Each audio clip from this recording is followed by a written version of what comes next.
प्रतियोगी परीक्षा की तैयारी करने वाला हर छात्र और आम नागरिक भी ये जानना चाहता है ब्यूरोक्रेसी यानी कि नौकरशाही क्या है।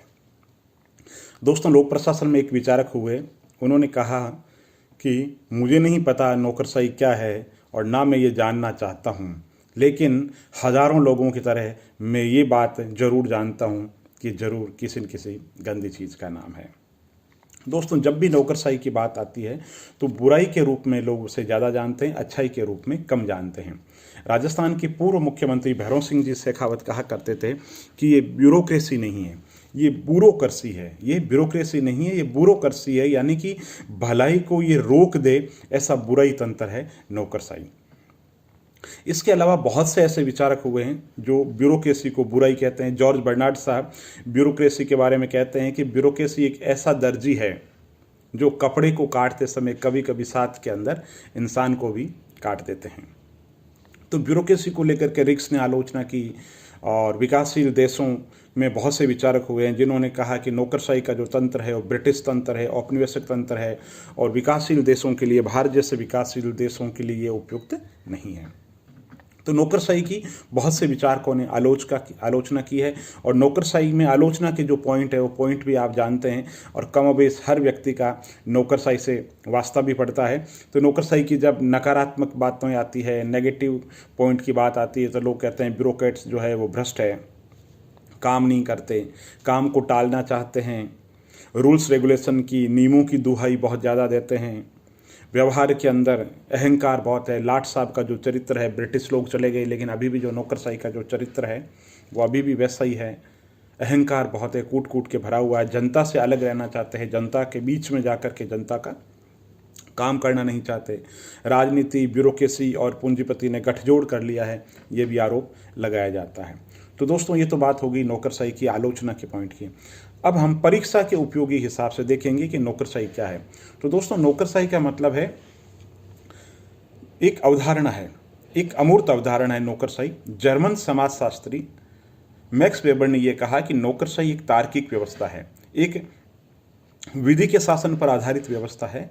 तो मैक्स वेबर ने कहा कि सत्ता क्या चीज़ है, तो उन्होंने कहा सत्ता एक ऐसी स्थिति जिसमें एक उच्च व्यक्ति आदेश देता है और अधीनस्थ उसके आदेश की पालना करता है। तो जो आदेश की जो पालना करता है उसका कारण है सत्ता, और ये सत्ता तीन तरीके की हो सकती है। पहली सत्ता मैक्स वेबर कहता है करिश्माई व्यक्तित्व है, एक परंपरागत सत्ता है और तीसरा कानूनी सत्ता है। परंपरागत सत्ता पंच परमेश्वर की आज्ञा का पालन, माँ बाप की आज्ञा का पालन हम इसलिए करते हैं क्योंकि परंपराएं कहती है।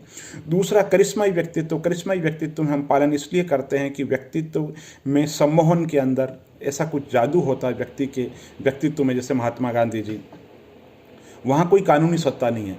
तीसरी जो सत्ता है वो है कानूनी सत्ता, और इसी को मैक्स वेबर नौकरशाही कहता है। और मैक्स वेबर कहता है कि नौकरशाही एक तार्किक व्यवस्था है जिसमें हायरार्की सिस्टम होता है, आजीवन कार्यकाल होता है, वेतन पेंशन की व्यवस्था होती है, काम का बंटवारा कर दिया जाता है। तो ये नौकरशाही है। तो नौकरशाही ने मैक्स वेबर ने क्या कहा, मैक्स वेबर ने कहा कि जो एक अमूर्त अवधारणा है, सारे तंत्र को मिला करके एक नाम दे दिया नौकरशाही। नौकरशाही का मतलब ब्यूरो की सरकार, ब्यूरो की सरकार, जो शाब्दिक अर्थ है वो ब्यूरोक्रेसी का मतलब हो गया ब्यूरो की सरकार। और सरकारी ऑफिस में जो कार्यालय, जो डेस्क है, उस रूप के अंतर्गत ब्यूरो शब्द का प्रयोग होता है, ब्यूरोक्रेसी। तो मैक्स वेबर ने नौकरशाही के बारे में ये बात कहा। कार्ल मार्क्स नौकरशाही को कहते थे एक बुराई है, ये शोषण का, क्योंकि मार्क्सवादी विचारक हैं तो वो कहते हैं कि एक शोषण का जो तंत्र है नौकरशाही। लेकिन हम भारत के रेफरेंस के अंदर बात करें तो आलोचनाओं को अपनी जगह छोड़ दें, जो कह रहे हैं वो बात सही है। उसका एक किस्सा है नौकरशाही को लेकर के, एक मैगजीन में मैं पढ़ रहा था, ब्यूरोक्रेसी को, भारतीय ब्यूरोक्रेसी को लेकर के कुछ किस्से हैं, वो सुनाऊंगा। मुख्य परीक्षा में और साक्षात्कार के लिए बड़े उपयुक्त है, कभी जरूरत पड़ने पर आप इनका प्रयोग कर सकते हैं। तो किस्सा इस तरीके का है कि चूहों की मीटिंग होती है और चूहों की मीटिंग के अंदर चूहे कहते हैं कि बिल्ली मौसी इतने सालों से हमारा शोषण कर रही है, परेशान कर रही है, हमारी पता नहीं कितनी पीढ़ियां खप गई, तो हम क्या किया जाए, क्या करें हम। तो इसके लिए अलग अलग तरीके के सुझाव मांगे जाते हैं, कोई कुछ सुझाव देता है, कोई कुछ सुझाव देता है। एक मेरे जैसा अनुभवी कोई आदमी कहता है कि साहब हम ऐसा करते हैं कि हमारा शोषण क्यों है, हम चूहे हैं और वो बिल्ली है तब शोषण है। हम खुद चूहे से बिल्ली बन जाते, हमारी जमात बदल जाएगी, एक ही जमात के अंदर आ जाएंगे। चूहा और बिल्ली का अंतर है तब तक शोषण है। हम खुद क्यों ना ऐसा करें कि चूहे से बिल्ली बन जाए। तालियों की गड़गड़ाहट रुकने का नाम निशान नहीं। जब तालियों की गड़गड़ाहट रुकती है तो एक चूहा खड़ा होता है कि बात तो आपकी सही है, लाख टके की बात है, लेकिन हम चूहे से बिल्ली बने कैसे। तो जवाब आता है कि मेरा काम सिर्फ सलाह देना है, इसको जो क्रियान्वित करना है वो आपका काम है। तो देश में ब्यूरोक्रेसी को लेकर के ये कहा जाता है कि एडवाइजरी बॉडी टाइप बन के रह गई। आर्थिक और जो सामाजिक विकास के अंदर जो भूमिका अपेक्षित थी उस भूमिका पे नौकरशाही खरी नहीं उतरी। तो दोस्तों अभी तक जो हमने बात की थी नौकरशाही के नकारात्मक पक्षों पर चर्चा ज़्यादा की थी। अब हम परीक्षा के हिसाब से अगर बात करें, वास्तविक दृष्टि से देखिए तो नौकरशाही पर आलोचना किसी भी विषय की जा सकती है, किसी भी व्यक्ति की जा सकती है, लेकिन आलोचना नहीं होकर के समालोचना होनी चाहिए। तो अब हम नौकरशाही की बात करेंगे कि जो नौकरशाही कैसा तंत्र है। दोस्तों पूरी दुनिया में नौकरशाही की कोई लाख आलोचना करे, लेकिन बिना नौकरशाही के हम रह भी नहीं सकते। डॉक्टर भीमराव अंबेडकर ने भी ये कहा था कि जब भी संकट की बात आती है तो नौकरशाही याद आती है। यही सरदार पटेल ने कहा था कि जब भी केंद्र हो या राज्य हो, जब भी संकट की बात है तो नौकरशाही ही हमें याद आती है।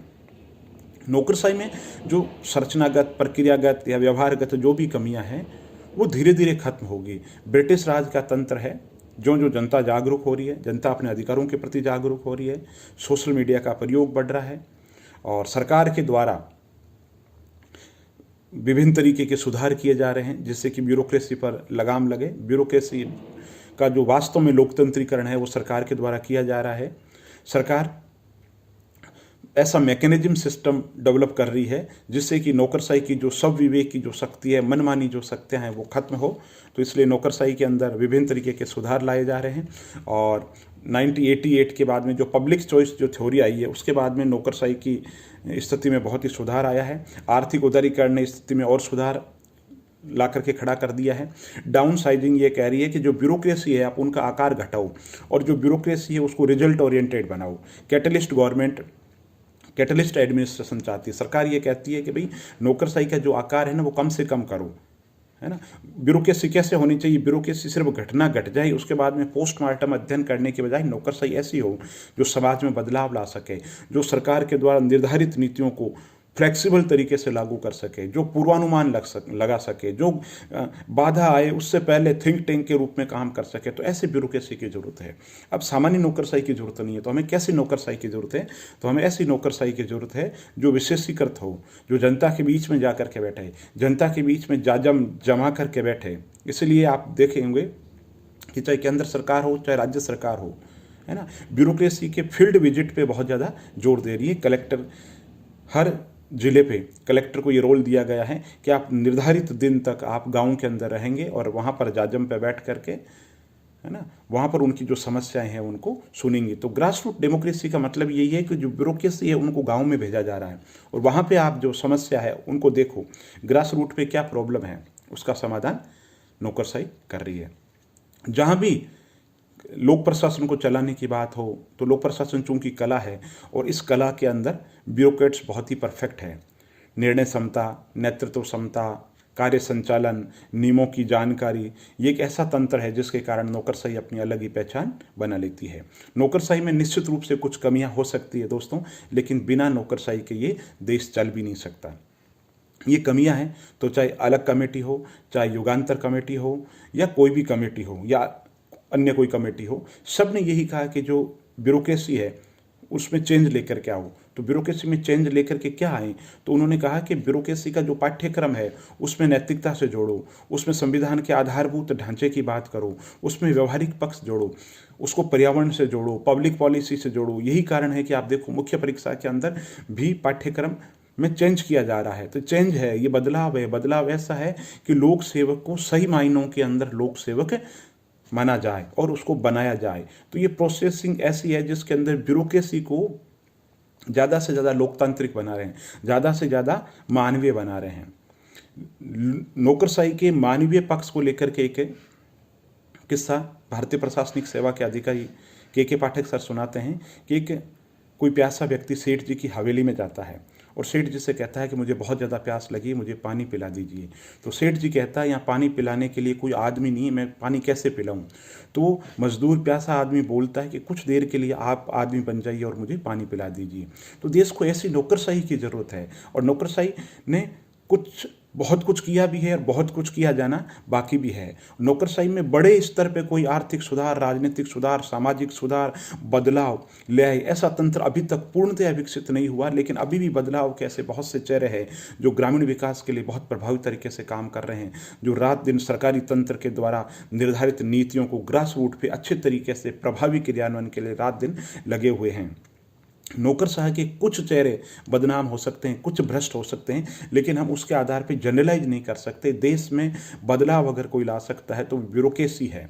ब्यूरोक्रेसी में कमी नहीं है, ब्यूरोक्रेट जो है उनमें कमी है। उस कमी को सरकार के द्वारा विभिन्न स्तरों पे सुधार की कोशिश की जा रही है। तो हम उम्मीद कर सकते हैं कि आने वाले समय में नौकरशाही और अधिक लोकतांत्रिक होगी, और अधिक मानवीय होगी, और अधिक जनता के दुख और दर्द को समझेगी, ऑफिस में बैठने के बजाय फील्ड के अंदर काम करेगी, और जो जनता के लिए विभिन्न जो कार्यक्रम चलाए जा रहे हैं उनके लिए वो फ्रेंड, गाइड और फिलोसफर की भूमिका के अंदर आएगी। और बंद एसी कमरे के अंदर बैठने की बजाय व्यवहारिक जो पक्ष है, जनता की व्यवहारिक जो समस्याएं हैं उनको समझेगी। औपचारिकता जो है, फॉर्मेलिटी की बजाय काम के अंदर विश्वास करेगी, ऐसी हम उम्मीद कर सकते हैं। और हमें लगता है कि जब तक देश है, जब तक शासन है, जब तक प्रशासन है, ब्यूरोक्रेसी के बिना हम बदलाव ला भी नहीं सकते।